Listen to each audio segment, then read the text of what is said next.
सुरुवात दासगुणाची प्रेमळ साथ मंजुळवाराशी पडली गाठ. चला सुरू करूत आपण परिपाठ. गुड मॉर्निंग, शुभ सकाळ, सुप्रभात. माझे नाव अलिशा इस्माईल मोमीन. मी इयत्ता 10वी ब वर्गात शिकणारी विद्यार्थिनी. आज बुधवार 26 नोव्हेंबर 2025 रोजी आम्ही सगळे परिपाठ सादर करणार आहोत. तर परिपाठाची सुरुवात सुंदर अशा सुविचार होणार आहे. सुविचार सादर करण्यासाठी मी माझा वर्गमित्र वंदना शेखला आमंत्रित करते. वेळ दिसत नाही, पण वेळ भरपूर काही दाखवून जातो. माझे नाव आहे छाया पवार. मी आता 10वी ब वर्गामध्ये शिकणारी विद्यार्थी. आजचा दिन विशेष आहे. 26 नोव्हेंबर हा दिवस संविधान दिन म्हणून साजरा करीत आहोत. कारण 1949 रोजी याच दिवशी भारताचा संविधान स्वीकार केलेले आहे. या व्यतिरिक्त 2008 मध्ये मुंबईवर झालेली दहशतवादी हल्ल्यामध्ये 26/11 अशा आठवणी या दिवशी येतात. 1961 मध्ये निर्मल हा दिवस स्वतंत्र झाला. 1949 मध्ये डॉक्टर बाबासाहेब आंबेडकर यांनी सादर केलेले संविधान मान्यता मिळाली. 1997 मध्ये तंत्रज्ञान डॉक्टर APJ अब्दुल कलाम यांना भारतरत्न हा सन्मानाने जाहीर केला. 1998 मध्ये ठाणा रेल्वे अपघातात 212 जणांचा मृत्यू. 2008 मध्ये महाराष्ट्र राज्यात संविधान दिन पहिल्यांदा साजरा केला गेला. 1949 मध्ये संविधान दिन भारत माझा माऊली संविधानाची सावली व राष्ट्रीय संविधान करूया त्याचा सन्मान. 26 नोव्हेंबर हा दिवस संविधान दिन म्हणून साजरा करतो. भारताचा संविधान हे महान डॉक्टर बाबासाहेब आंबेडकर यांनी दिलेला आहे. सर्वांना संविधान दिवसाचे खूप खूप शुभेच्छा. जय हिंद, जय महाराज, जय संविधान. राम मंदिराचे शिखर थर्मल पडतात. इथिओपियाची ज्वालामुखीचा उद्रेक तिचेपर्यंत हवेत पसरले. फुलांचे खेलो इंडिया विद्यापीठ स्पर्धेत महाराष्ट्राचा पहिला टप्पा. स्थानिक आघाडीसह अपक्ष उमेदवारांना हा चिन्हाचा वाटप. T20 विश्वचषक स्पर्धा वेळापत्रक जाहीर. 26 नोव्हेंबर संविधान दिन. मी इयत्ता 10वी ब वर्गात शिकते. आज मी बोधकथा सांगणार आहे. वेळेचे महत्त्व. वेळ.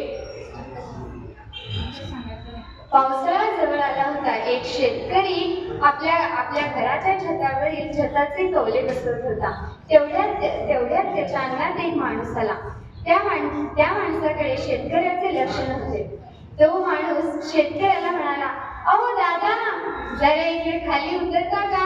मला तुम्हाला एक सांगायचं आहे.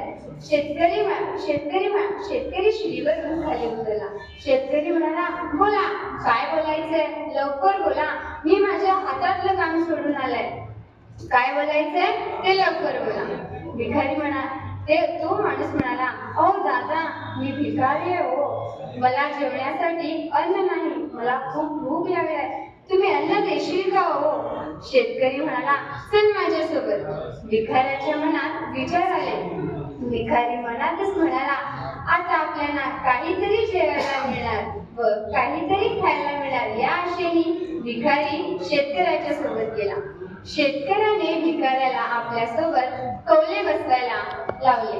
नंतर शेतकरी म्हणाला, आता जा.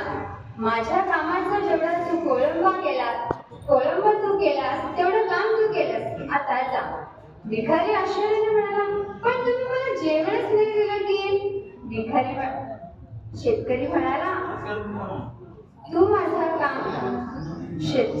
भिकारी आश्चर्याने म्हणाला, पण जेवणच दिलं नाही की? शेतकरी म्हणाला, आता माझ्याकडे तुला देण्यासाठी काहीच नाही. मी तुझी कुठलीच मदत करू शकत नाही. भिकारी चिडून म्हणाला, असं हेच सांगायचं असेल तर खालीच सांगायचं होतं, वर कशाला घेऊन आलास?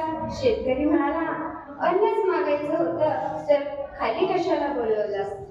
शेतकरी म्हणाला, तू जसा वागलास मी तसंच वागलो. दुसऱ्यांच्या कामाचं आणि वेळेचं महत्त्व तुला कळलं पाहिजे.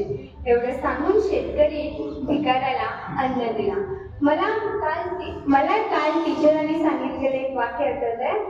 धनुष्यातून गेलेले बाण व तोंडातून गेलेले शब्द आणि वेळ हे कधीच येत नाही. कधीच पुन्हा वेळ परत येत नाही. म्हणून मित्रांनो, वेळ कधीच वाया घालवू नका.